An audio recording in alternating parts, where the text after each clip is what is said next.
प्रदेश में विधानसभा चुनाव होने वाला है। अभी देखिए तारीखों का ऐलान नहीं हुआ है, लेकिन अखिलेश यादव ने बता दिया है कि उनकी पार्टी से सीएम कैंडिडेट कौन होने वाला है, और वो कैंडिडेट समाजवादी पार्टी से नहीं बल्कि भारतीय जनता पार्टी से होगा। हालांकि इसके लिए अखिलेश यादव ने एक शर्त रखी है, शर्त 100 विधायकों वाली, यानी 100 विधायक लाइए और सीएम बन जाइए। और ये ऑफर अखिलेश दोनों डिप्टी सीएम को दे रहे हैं। हम लोग ऑफर देते हैं, वो बात फिर रिवाइव करते हैं ऑफर दोबारा। 100 विधायक लाइए और मुख्यमंत्री बन जाइए। तो ले लिया है 100 विधायक। मन तो दोनों का ही है, जो लाएगा वो पाएगा।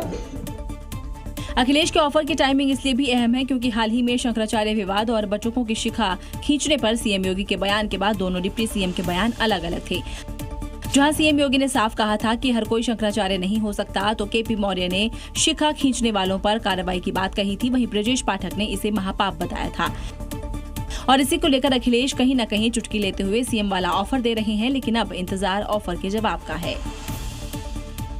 अब इधर शंकराचार्य स्वामी अविमुक्तेश्वरानंद सरस्वती के खिलाफ नाबालिग बच्चों के यौन शोषण मामले में एफआईआर दर्ज कर ली गई। अब इस पूरे मामले को लेकर उत्तर प्रदेश में जबरदस्त सियासत गर्म हो चुकी है। समाजवादी पार्टी और कांग्रेस खुलकर स्वामी अविमुक्तेश्वरानंद के समर्थन में उतर आई है, जबकि दूसरी तरफ स्वामी अविमुक्तेश्वरानंद का ये कहना है कि ऐसे आरोप लगेंगे, उन्हें इसकी उम्मीद नहीं थी।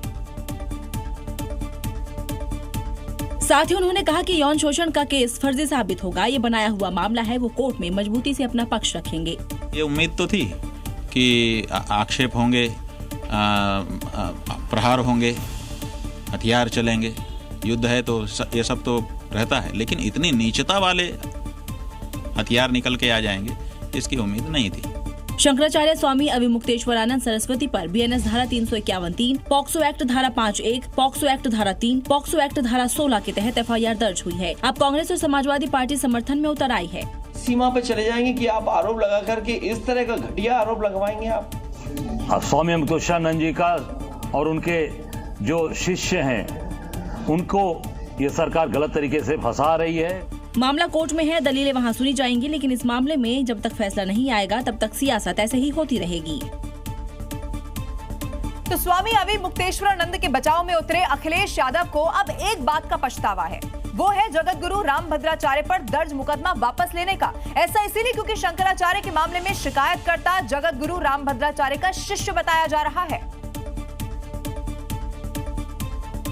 और इसी बात को लेकर अखिलेश यादव को खेद है। रामभद्राचार्य जी के बारे में बोलना नहीं चाहिए कुछ भी, लेकिन अगर उनका चेला है ये, अगर उनका ये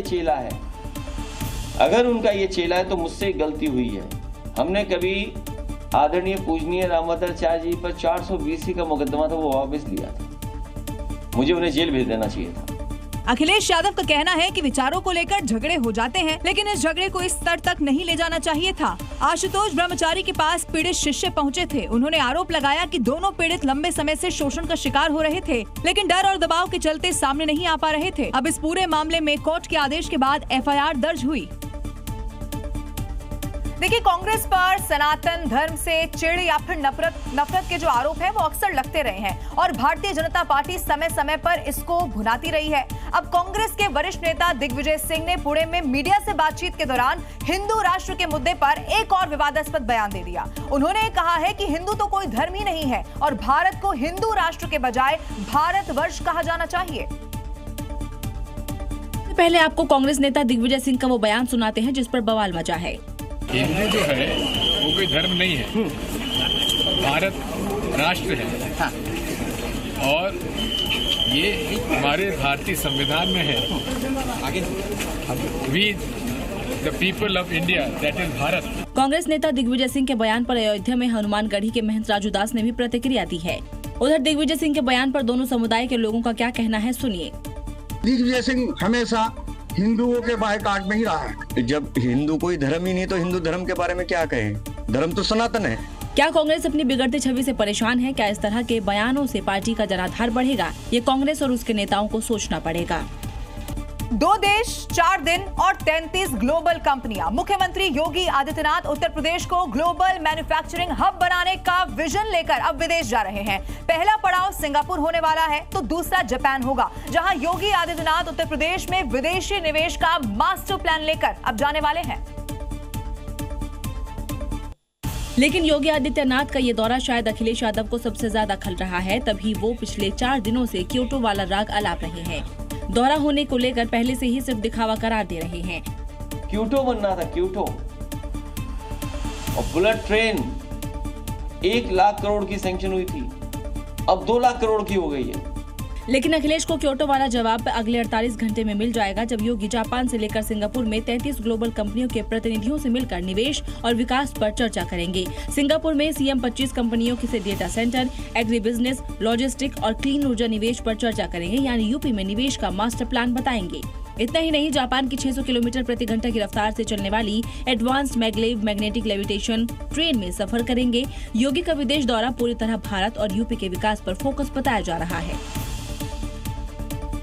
उत्तर प्रदेश की सियासत की बात की जाए तो यहां पर एक नया विवाद अब गर्माता हुआ नजर आ रहा है, जहां समाजवादी पार्टी के अध्यक्ष अखिलेश यादव ने भारतीय जनता पार्टी की सरकार पर अपनी एनएसजी सुरक्षा हटाए जाने को लेकर सीधा सीधा हमला बोल दिया है। अब इसे अखिलेश ने अपनी सुरक्षा से खिलवाड़ बताया है। अखिलेश ने सरकार से जवाब मांगा कि किस कोर्ट के आधार पर यह फैसला लिया गया। एनएसजी क्यों हटाई? कम से कम हम ये तो जाने कि एनएसजी क्यों हटी हमारी। वो रिपोर्ट क्या है जिस रिपोर्ट के आधार पे आपने एनएसजी हटा दी? एनएसजी सुरक्षा हटाए जाने को लेकर सरकार की मंशा पर सवाल खड़े किए गए। ये सिक्योरिटी से कितनी खिलवाड़ करते हैं इसकी आपको कल्पना नहीं है। आपको बता दें कि अखिलेश की सुरक्षा व्यवस्था का मुद्दा जब समाजवादी एमएलसी आशुतोष सिन्हा ने सदन में उठाया था, तो डिप्टी सीएम केशव प्रसाद मौर्य ने विधानसभा में जानकारी दी थी कि अखिलेश यादव की सुरक्षा में कुल 185 सुरक्षाकर्मी तैनात है। अखिलेश के सुरक्षा घेरे में 24 कोबरा कमांडो रहते हैं। अखिलेश के पास रक्षा मंत्री राजनाथ सिंह से भी ज्यादा सुरक्षा है। इन आंकड़ों में साफ होता है कि अखिलेश की सुरक्षा में कोई कमी नहीं है। फिर उनको किससे डर सता रहा है? सवाल यह है कि कहीं ये 2027 चुनाव का डर तो नहीं, तभी तो वो इस मुद्दे को विपक्ष को कुचलने वाले मुद्दे के फ्रेम डालने की कोशिश कर रहे हैं। एआई समिट में कांग्रेस के शर्टलेस प्रोटेस्ट पर प्रधानमंत्री नरेंद्र मोदी ने पहली बार बोला है। उन्होंने कहा कि एआई समिट में कांग्रेस का प्रोटेस्ट उनकी गंदी राजनीति थी। प्रधानमंत्री का यह मानना है कि इस तरह के प्रदर्शन से कांग्रेस ने देश का अपमान कराया है, क्योंकि जिस समय युवा कांग्रेस के कार्यकर्ताओं ने शर्टलेस प्रोटेस्ट किया, उस समय दुनिया भर के मेहमान वहां मौजूद थे। जो कांग्रेस ने भारत के एक वैश्विक आयोजन को अपनी गंदी और नंगी राजनीति का अखाड़ा बना दिया। पीएम मोदी यही नहीं रुके, उन्होंने कांग्रेस पर अब तक का अपना सबसे तीखा वार किया। मैं कांग्रेस वालों को पूछता हूं, देश तो जानता है आप पहले से ही नंगे हो, फिर कपड़े उतारने की जरूरत क्या पड़ी? पीएम ने वार किया तो पलटवार करने में कांग्रेस ने भी देरी नहीं की। दूसरे का माल ला करके अपना बता रहे हो और पूरी दुनिया में अपना मजाक बनवा रहे हो, ये सम्मान कराया तुमने। एआई समिट के दौरान शर्टलेस प्रोटेस्ट पर कांग्रेस जिस तरह से अकेले पड़ गई है, उसे तो यही लग रहा है कि एआई समिट में शर्टलेस प्रोटेस्ट पर उसने गलती कर दी है। और अब अगली खबर बहुत जरूरी है, ध्यान से सुनिएगा। अब दिल्ली से मेरठ पहुंचना और भी ज्यादा आसान हो गया है। प्रधानमंत्री नरेंद्र मोदी ने दिल्ली मेरठ नमो भारत रैपिड रेल की पूरी लाइन को हरी झंडी दिखा दी है। आज ही शाम 6 बजे से ये जो ट्रेन है वो आम लोगों के लिए शुरू हो गई है। अब ये ट्रेन दिल्ली के सराय काले खां से मेरठ के मोदीपुरम के बीच दौड़ने वाली है, यानी कि जिस सफर में अभी तक 2 घंटे का वक्त लगता था, अब उसे सिर्फ और सिर्फ 55 मिनट में पूरा कर लिया जाएगा, और वो भी आराम से एसी में बैठकर। प्रधानमंत्री नरेंद्र मोदी ने आज डबल सौगात दी है। उन्होंने नमो भारत रैपिड रेल के फुल स्ट्रेच के साथ मेरठ मेट्रो को भी हरी झंडी दिखाकर रवाना किया। सराय काले खां से मेरठ के मोदीपुरम तक नमो भारत रैपिड रेल की सर्विस आज से ही आम यात्रियों के लिए शुरू हो जाएगी। ये भारत की सबसे तेज semi high speed regional rapid train है। इसमें दिल्ली से मेरठ की 82.15 किलोमीटर दूरी सिर्फ 55 मिनट में पूरी होगी। पीएम मोदी ने स्कूली बच्चों के साथ मेरठ साउथ स्टेशन तक मेट्रो की सवारी भी की, तो वहीं जनसभा को संबोधित करते हुए कहा कि दिल्ली अब दूर नहीं। 12 लेन का हाईवे, एक्सप्रेस हाईवे के साथ दिल्ली से मेरठ जुड़ा है। समय दिल्ली पहुंचने में कुल 45 से 50 मिनट। देश में ये पहली बार होगा जब एक ही ट्रैक पर सेमी हाई स्पीड ट्रेन, नमो भारत और मेट्रो एक साथ दौड़ेंगी।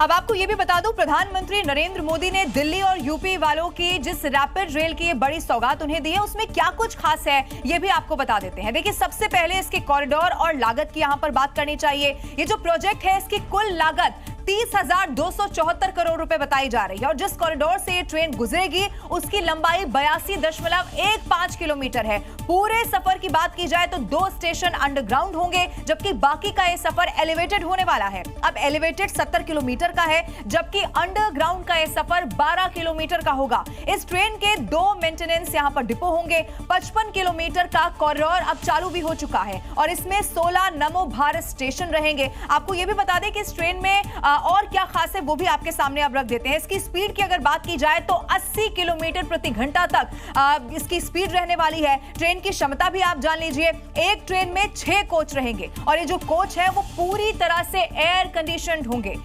इसके अलावा 2x2 transfer sitting overhead luggage रहेगा, यानी कि तमाम सुविधाएं हैं जो यहाँ पर जो पैसेंजर्स होंगे उनको मिलेंगे। इसके अलावा आप मोबाइल चार्ज कर सकते हैं, लैपटॉप चार्ज कर सकते हैं, क्योंकि चार्जिंग पॉइंट्स वहां पर होंगे। बड़ी डबल ग्लेज्ड पैनोरामिक विंडोज यहाँ पर होंगी। डायनेमिक रूट मैप होगा। इसके अलावा आपको ये भी बता दें, इंफोटेनमेंट स्क्रीन होगी, यानी कि एंटरटेनमेंट भी मिलेगा, आपको इंफॉर्मेशन भी मिलेगी। सीसीटीवी, फायर, स्मोक डिटेक्टर यहाँ पर लगे हुए हैं। दरवाजे खोलने के लिए पुश बटन होगा। हाईटेक बनाने की कोशिश की गई है और इसी ट्रेन में एक प्रीमियम कोच भी रहेगा। खास तौर पर यह बात सुन लीजिए कि महिलाओं के लिए डेडिकेटेड कोच इसमें बनाया गया है।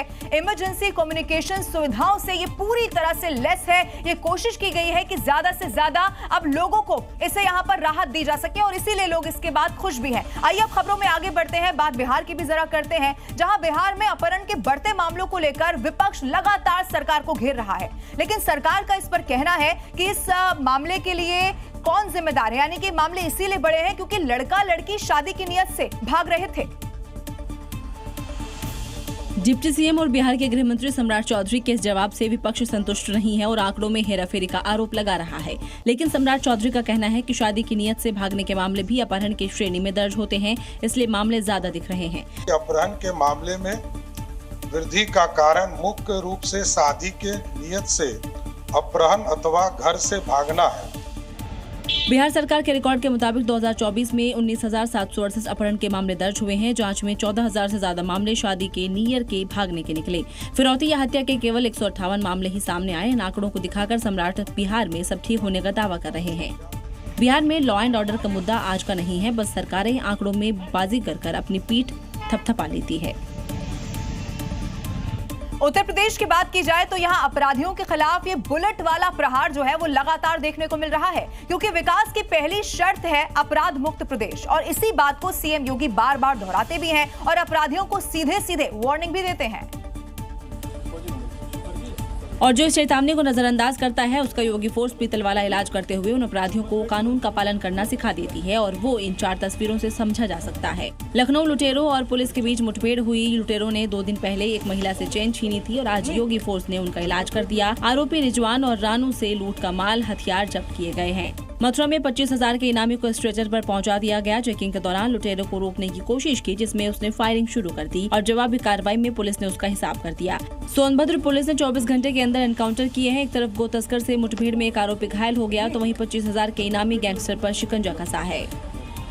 उत्तर प्रदेश के कौशाम्बी में पुलिस और राजस्व की टीम पर हमला हुआ था। टीम एक घर से कब्जा हटाने के लिए गई थी, लेकिन पत्थरबाजों ने वहां पर पथराव कर दिया। लेकिन अब उन्हीं पत्थरबाजों की ऐसी डेंटिंग पेंटिंग की गई है कि वो पत्थर उठाना भूल जाएंगे, क्योंकि खुद सीएम योगी ये चेतावनी दे चुके हैं कि जिसने भी कब्जा किया है वो 24 घंटे में छोड़ दे। 24 घंटे का समय दे रहा हूँ। उत्तर प्रदेश के अंदर जिस भी सरकारी भूमि पर किसी भूमाफिया ने कब्जा किया है उसको तत्काल छोड़ दे।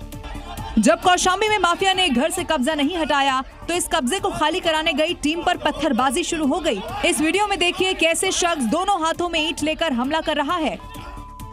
की संख्या में लोग लाठी डंडा, ईंट, पत्थर और कुल्हाड़ी लेकर जान से राजस्व पुलिस टीम पर जान से मारने की नीयत से हमला कर दिया था। बस फिर क्या था, शायद पत्थरबाजों ने भी नहीं सोचा होगा कि उनकी ऐसी डेंटिंग पेंटिंग होगी। योगी फोर्स ने कई लोगों को हिरासत में लिया, उनकी चाल बिगाड़ी और लाइन से खड़ा कर कानून का पाठ पढ़ा दिया। इसी के बाद अब ये पत्थरबाज कानून हाथ में लेने से तौबा कर रहे हैं।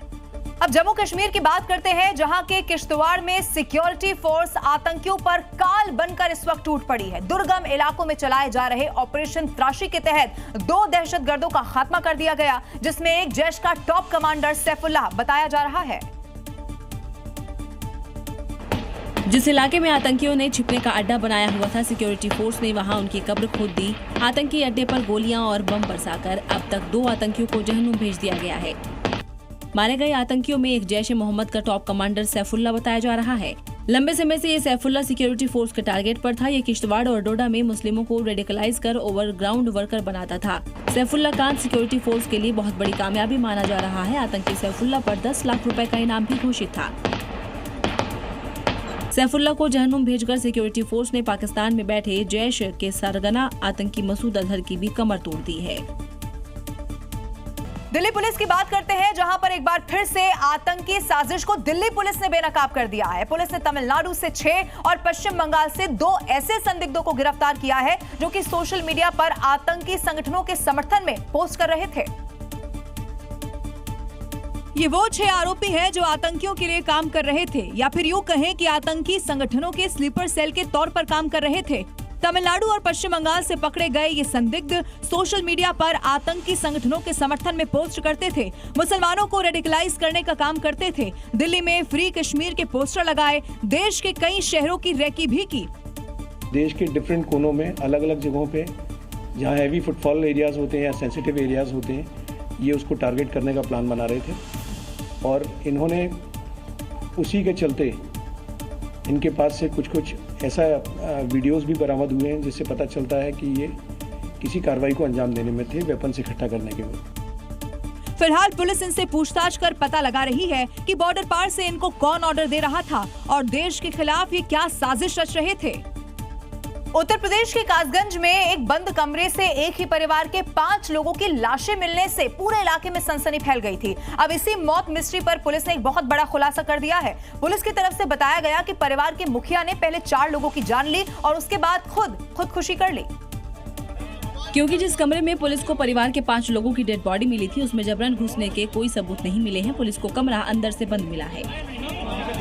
द्वारा अपने बाकी परिजनों को मारकर खुद आत्महत्या कर ली गई, परंतु फिर भी इसमें आगे हर पहलू पर संज्ञान लेकर कार्रवाई की जा रही है। मैं फिर से बताना चाहूंगी कि मौके पर कोई फोर्स एंट्री के साइंस नहीं है, दोनों दरवाजे अंदर से बंद हैं। अब सवाल है कि आखिर परिवार के मुखिया शामवीर ने इतना बड़ा और खौफनाक कदम कैसे उठाया? क्यों उसने पहले अपनी 2 बेटी और एक बेटे को जहर दिया और फिर पत्नी की हत्या करने के बाद खुद फांसी के फंदे पर लटक गया? पुलिस की जांच में खुलासा हुआ है कि परिवार आर्थिक तंगी से जूझ रहा था, कर्ज के तले भी दबा हुआ था। वहीं बेटे की बीमारी को लेकर भी परिवार परेशान रहता था। वहीं जैसे ही परिवार वालों के शव उसके गाँव लाए गए, चीख पुकार मच गयी। परिजनों का रो रो कर बुरा हाल है। इस घटना से पूरा गाँव सदमे में है। दुनिया में रमजान के पाक महीने की शुरुआत हो गई है, लेकिन रमजान के दूसरे ही दिन पाकिस्तान के सीडीएफ मुनीर ने शैतानों वाला काम कर दिया है। ऐसा इसलिए क्योंकि रमजान के पाक महीने में अफगानिस्तान पर एयर स्ट्राइक कर दी गई है। अफगानिस्तान ने इस हमले को मदरसों और मस्जिदों पर हमला बताया। अफगानिस्तान में लोग जब सुबह की सेहरी के लिए उठे ही होंगे, उसी दौरान पाकिस्तानी जेट्स ने पख्तीता, बरमल और उर्गुन, खोग्यानी, बेहसूद, गनी, खेल, शिनवार जिलों में एयर स्ट्राइक की है, जिसके बाद हर तरफ तबाही का मंजर दिखाई दे रहा है। दावा है कि पख्तीता प्रांत के बरमल में पाकिस्तानी फोर्स ने मदरसे को निशाना बनाया। हमले के बाद देखिए मदरसा मलबे में तब्दील हो गया है। मजहबी किताबें तस्वीरों में दिखाई दे रही हैं। पाकिस्तान के हमले में एक बिल्डिंग पूरी तरह तबाह हो गई। दावा है कि बिल्डिंग में एक ही परिवार के 23 लोग दब गए। वहीं कई लोगों की मौत की भी खबर है। रमजान जन्नत अदा करने का पर्व है, लेकिन मुनीर और उसकी एयरफोर्स ने तो जो काम किया है वो जन्नत की बजाय जहन्नुम जाने वाला किया है। और अफगान रक्षा मंत्रालय की इस चेतावनी से मुनीर एंड आर्मी के लिए टेंशन बढ़ गई है, क्योंकि उसने वो हिमाकत कर दी है जिसे सुधारना नामुमकिन है। अफगानिस्तान के रक्षा मंत्रालय ने हमलों का जवाब सही और सोच समझकर देने की चेतावनी दी है। हमले को देश की संप्रभुता का उल्लंघन और एक अन्यायपूर्ण और कायरतापूर्ण काम बताया गया। डर के मारे पाकिस्तान कह रहा है कि उसने टीटीपी के ठिकानों को निशाना बनाया है, क्योंकि वो जानता है कि पिछली बार जब अफगानिस्तान ने पलटवार किया था तो मुनीर एंड आर्मी की जमीन खिसक गई थी। लेकिन इस हमले के बाद अब पाकिस्तान के पास अपने किए पर पछताने के अलावा कुछ नहीं है और जल्द ही पाक पर पलटवार की खबर आने वाली है। तो देखिए, पाकिस्तान पर शुरू से ही ये आरोप लगता रहा है कि अफगानिस्तान ने टीटीपी के आतंकियों को पनाह दे रखी है और इसीलिए बीती रात एयर स्ट्राइक को अंजाम दिया गया। लेकिन अफगानिस्तान उस दावे को खारिज कर रहा है और इसी के बाद दोनों में जो तकरार है वो बिल्कुल साफ देखी जा सकती है। दोनों के दावे क्या हैं, अब आइए वो आपके सामने रखते हैं। एक तरफ आप देखेंगे पाकिस्तान ये कहता है कि इंटेलिजेंस आधारित ये ऑपरेशन था, दूसरी तरफ अफगानिस्तान ने इसे बताया है कि पाकिस्तान ने बर्बर हमला कर दिया है। पाकिस्तान टीटीपी के ठिकानों पर एयर स्ट्राइक यहां पर कर रहा है तो अफगानिस्तान रिहायशी इलाकों को निशाना बनाया है, ये इसको लेकर कह रहा है। पाकिस्तान ये कहता है कि 7 ठिकानों पर एयर स्ट्राइक की। अफगानिस्तान ने दावा कर दिया कि मस्जिद मदरसों पर हमला किया गया, वो भी रमजान के महीने में। पाकिस्तान ये कहता है कि मरने वाले जो हैं वो टीटीपी के आतंकवादी थे, लेकिन अफगानिस्तान ने आरोप लगाया कि निर्दोष अफगानियों की पाकिस्तान ने जान ले ली है और इसीलिए ये जो पूरा तनाव है वो चरम पर पहुंच गया है। आइए अब आगे बढ़ते हैं। अब बात एक और पड़ोसी देश की करते हैं जो नेपाल है। यहाँ पर रोहतहट जिले में 2 समुदायों के बीच हुई इस झड़प को लेकर लगातार बवाल देखने को मिल रहा है। सड़क पर उतरकर उपद्रवी कोहराम मचा रहे हैं, पत्थरबाजी आगजनी यहाँ की जा रही है। हालात जब बिगड़ते हुए देखे तो कर्फ्यू तक लगाना पड़ गया। विवाद की शुरुआत मस्जिद के बाहर डीजे बजाने को लेकर हुई है और फिर देखते ही देखते दोनों समुदाय के लोग आमने सामने आ गए। दोनों तरफ से पत्थरों की बारिश होने लगी। कुछ लोग मस्जिद के पास वाले घरों से पत्थर बरसा रहे थे तो कुछ सड़कों से मस्जिद की तरफ पत्थर फेंक रहे थे। रोहतक में हुए सांप्रदायिक टकराव पर पुलिस ने मोर्चा संभाला और उस समय हालात पर काबू पा लिया था। हालांकि इस घटना को लेकर फिर से दोनों समुदाय के बीच हिंसा भड़क गई। उपद्रवियों ने सड़कों पर उतरकर कोहराम मचाना शुरू कर दिया। गाड़ियों को आग के हवाले किया जा रहा है, जिसको देखते हुए जिला प्रशासन ने 8 किलोमीटर के दायरे में कर्फ्यू लगा दिया गया। वहीं प्रशासन ने लोगों से शांति बनाए रखने और अफवाहों पर ध्यान न देने की अपील की है। 3 दिन पहले मस्जिद के बाहर बारात की गाड़ी को म्यूजिक बजाने से रोका था, जिसके बाद से 2 समुदायों के बीच हिंसा हो रही थी। उत्तर प्रदेश में साइबर ठगों के उल्टे दिन अब शुरू हो चुके हैं। मथुरा में मिनी जामताड़ा यानी कि साइबर ठगों के खिलाफ पुलिस ने एक बहुत बड़ा ऑपरेशन चला दिया है। उन इलाकों में यहां दबिश दी गई जहां से साइबर ठग लोगों को अपना शिकार बना रहे थे। अब इसी कार्रवाई में 34 साइबर ठगों को गिरफ्तार कर लिया गया।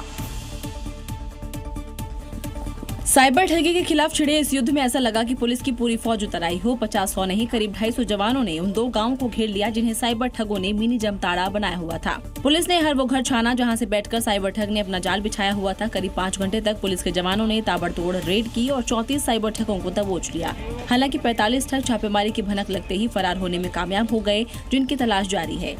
ये एक सिंडिकेट बना करके लगातार साइबर अपराध का कार्य कर रहे थे। इसमें से कुल 8 अपराधी जो हैं जो पहले भी जेल जा चुके हैं और कुछ अपराधियों के पास से फर्जी आधार कार्ड भी बरामद हुआ है।